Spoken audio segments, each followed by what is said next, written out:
ఓం గం గణపతయే నమః. స్వర్ణలక్ష్మి నమస్తే అస్తు. పరబ్రహ్మ స్వరూపిణి రాజ్యం దేహి ధనం దేహి సర్వకామాంచ దేహి మే.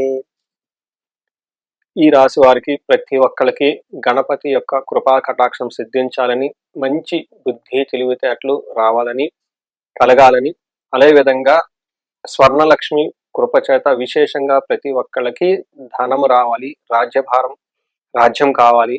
అలానే ప్రతి ఒక్కళ్ళకి మీకున్న కోరికలన్నీ వెరీ త్వరగా నెరవేరాలి. అలాంటి శక్తి మీకు ఇవ్వటంతో పాటు అందరికి బ్రహ్మ జ్ఞానాన్ని కూడా అమ్మవారు కలిగించాలని కోరుకుంటూ, మనం వృశ్చిక రాశి వారికి ఫిబ్రవరి మంత్ 2026 ఎలా ఉందో మనం చూద్దాం.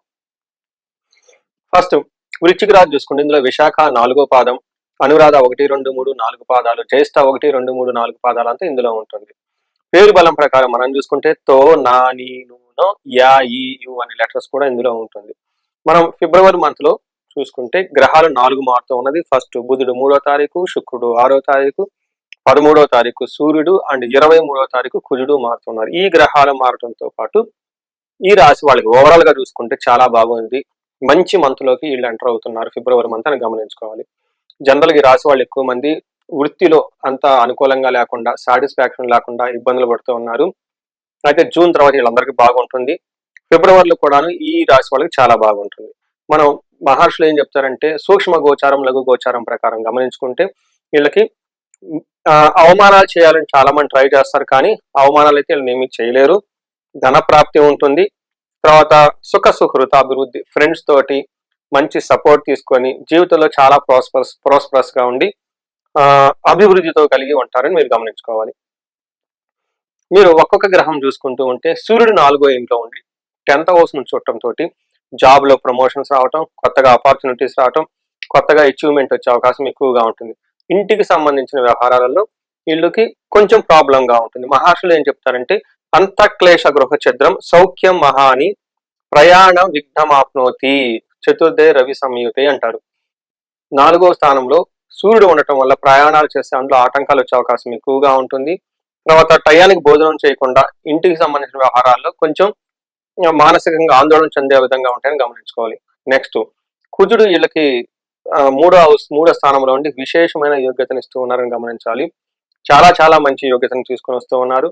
కుజుడు 3వ స్థానంలో ఉంటే ఉత్సాహంగా చాలా బాగుంటారు. మీ ఓన్ టాలెంట్స్ కృషితో అనుకున్నాయన్ని సాధించుకుంటారు. మనకి మహర్షులు సంస్కృతంలో ఏం చెప్తారంటే విత్తలాభ సదవ ఆరోగ్యం ఇష్ట సిద్ధి సుఖావహ వస్త్రలాభో ధన ప్రాప్తి తృతీయ స్థానకే కుజ అని చెప్తారు. అంటే 3వ స్థానంలో కుజుడు ఉండటం వల్ల వీళ్ళకి ధనం ప్రకారంగా బాగుంటుంది, ధాన్యం ప్రకారం బాగుంటుంది, అనుకున్న పనులన్నీ సాధించుకుంటూ ఉంటారు. జీవితం చాలా చక్కగా హ్యాపీగా ఉంటుంది. అంతేకాకుండా వీళ్ళకి ప్రాఫిట్స్ బాగుంటుంది, ఏది చేసిన ప్రోగ్రెస్ చాలా బాగుంటుంది, ధనము సక్సెస్ చాలా చక్కగా ఉంటాయని గమనించాలి. ఈ రాశి వాళ్ళకి 4వ స్థానంలో శుక్రుడు ఉండటంతో మహా సుఖయోగం అంటే అద్భుతంగా వీళ్ళకి సుఖం ఎంజాయ్మెంట్ చేసే అవకాశం చాలా ఎక్కువగా ఉంటుంది. మనకి సంస్కృతంలో మహర్షులు ఏం చెప్తారంటే స్వబుద్ధి బంధు సన్మానం, స్త్రీ సంభాషణ సంభ్రమ, పుత్రమిత్ర కళత్రాది విద్యా గోష్ఠుసే సుఖే భృగు నందనే. అంటే శుక్రుడు కనుక 4వ స్థానంలో ఉంటే పుత్రులతోటి, మిత్రులతోటి, భార్యతోటి చక్కగా ఆనందంగా గడుపుతూ విద్యాగోష్ఠు మంచి విషయాలు చర్చించుకుంటూ చాలా ఆహ్లాదకరంగా ఉత్సాహంగా ఉండే అవకాశం ఎక్కువగా ఉంటుంది. పర్టికులర్ గా మగవాళ్ళకైతే స్త్రీలకు సంబంధించిన వ్యవహారాల్లో చాలా అనుకూలంగా ఉండి మంచి అభివృద్ధి సాధిస్తారు. అదే విధంగా లేడీస్ కి, స్త్రీలకు కూడాను ఈ టైంలో పురుషుల మధ్య వాళ్ళ ఆఫీస్ లో కానీ, ఇంట్లో కానివ్వండి, బంధువులు కానీ ఏమైనా భేదాభిప్రాయాలు ఉంటే ఈ టైంలో అవన్నీ తొలగిపోయి చక్కగా ఆహ్లాదకరంగా ఉండే అవకాశం ఎక్కువగా ఉంటుంది. జాబ్ లో ప్రమోషన్స్ రావటం, మనీ ప్రకారంగా ఉన్నతంగా ఉండే అవకాశం ఎక్కువగా ఉంటుంది. నక్షత్ర ప్రకారం చూసుకుంటే వీళ్ళకి విశాఖ, అనురాధ, జ్యేష్ఠ 3 నక్షత్రాలు ఉంటాయి. ఈ నక్షత్రం వాళ్ళకి ప్రతి ఒక్కరికి ఐశ్వర్యవంతంగా ఉంటుంది, జయప్రదంగా ఉంటుంది గమనించుకోవాలి. వీటితో పాటు ఈ నక్షత్రంలో ఉన్న వాళ్ళకి ప్రతి ఒక్కరికి గొడవలయ్యే అవకాశం ఎక్కువగా ఉంటుంది. అది అన్నాదమ్ముల గారి గురించి కానివ్వండి, లేదా రియల్ ఎస్టేట్, బంగారం ఇలాంటి వాటికి సంబంధించిన వ్యవహారాలలో, టెక్నాలజీ రిలేటెడ్ ఏదైనా ప్రొఫెషన్ ఉన్న వాళ్ళకి కూడా గొడవలయ్యే అవకాశం ఎక్కువగా ఉంటుంది. వీటితో పాటు వీళ్ళకి బంధనము, కొంతమందికి ఒక డెసిషన్ తీసుకోవడంలో చాలా ఇబ్బంది పడుతూ ఉంటారు. ముందుకెళ్తే బాగుంటుంది, వెనక్కి బాగుంటుంది, ఎలా ఉంటుందని తెలుసుకునే అవకాశం చాలా ఎక్కువగా ఉంటుంది. వీళ్ళకి ఈ ధనలాభము బంధించబడినట్లున్న పరిస్థితి నుంచి పర్టికులర్ గా బయటకు రావాలంటే వీళ్ళు విష్ణు సహస్రనామం చదవటంతో పాటు విష్ణువుకి సంబంధించిన ఆలయాలు విజిట్ చేయటం, అనంత పద్మన స్వామిని దర్శించుకోవటం. మనకి కొత్తూరు అని పెంజర్ల గ్రామం అని ఉంటుంది, కర్నూలు వెళ్లే దారిలో ఉంటుంది. బెంగళూరు హైవేలో 30 కిలోమీటర్లు దాటిన తర్వాత హైదరాబాద్ నుంచి వస్తుంది. ప్రతి ఒక్కళ్ళు ఇక్కడ దర్శనం చేసుకొని ఆనందంగా ఉండాలని చెప్పేసి నేను కోరుకుంటున్నాను.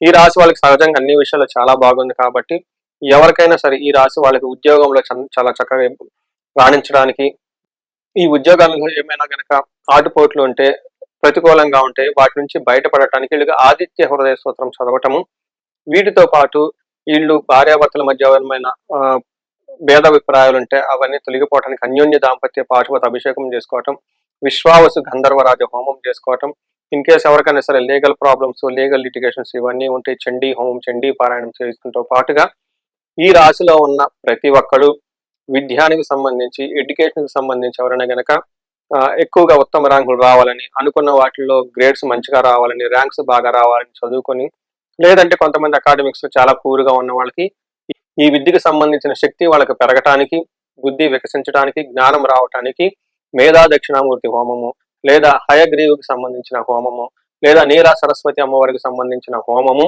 వాటికి సంబంధించిన పాశుపత అభిషేకాలు, జపాలు చేసుకోవటం చాలా ఉత్తమం. అయితే ఇక్కడ మీ యొక్క ఇండివిడ్యువల్ జాతకాన్ని చూసుకొని, ఆ జాతకంలో ఉన్న లగ్నాన్ని బేస్ చేసుకొని, ఆ లగ్నానికి ఏ యొక్క దేవతను ఉపాసన చేస్తే, ధ్యానిస్తే విద్య చాలా సిద్ధిస్తుంది, విజయం వస్తుంది అని తెలుసుకొని తద్వారా చేయడం చాలా ఇంపార్టెంట్. ఈ విషయంలో ఒకసారి మీ జాతకం చూపించుకోవడం చాలా ముఖ్యం. ఈ రాశి వాళ్ళకి ఎలాంటి ప్రాబ్లమ్స్ లేకుండా అష్టైశ్వర్యాలు కలగాలని, భోగభాగ్యాలు కలగాలని చెప్పేసి నేను కోరుకుంటున్నాను. నమస్తే. ఓం గం గణపతయే నమః. స్వర్ణలక్ష్మి నమస్తే అస్తు. పరబ్రహ్మ స్వరూపిణి రాజ్యం దేహి ధనం దేహి సర్వకామాంచ దేహి మే. ఈ వీడియో చూస్తున్న ప్రతి ఒక్కరికి మహాగణపతి ద్వారా అద్భుతమైన సిద్ధి, బుద్ధి, ఇంటెలిజెన్స్ ఉండాలని కోరుకుంటూ, స్వర్ణలక్ష్మి అమ్మవారు మన అందరికీ బ్రహ్మ జ్ఞానాన్ని, బ్రహ్మతత్వాన్ని కలిగేలా వరం ఇవ్వమని, తద్వారా ప్రతి ఒక్కళ్ళకి రాజ్యాధికారము, ధనము, అన్ని కోరికలు నెరవేరాలని చెప్పేసి అమ్మవారిని కోరుకుంటూ, సృష్టిని కోరుకుంటూ, ఫిబ్రవరి మంత్లో వృషభ రాశి వారికి ఎలా ఉండో చూద్దాం.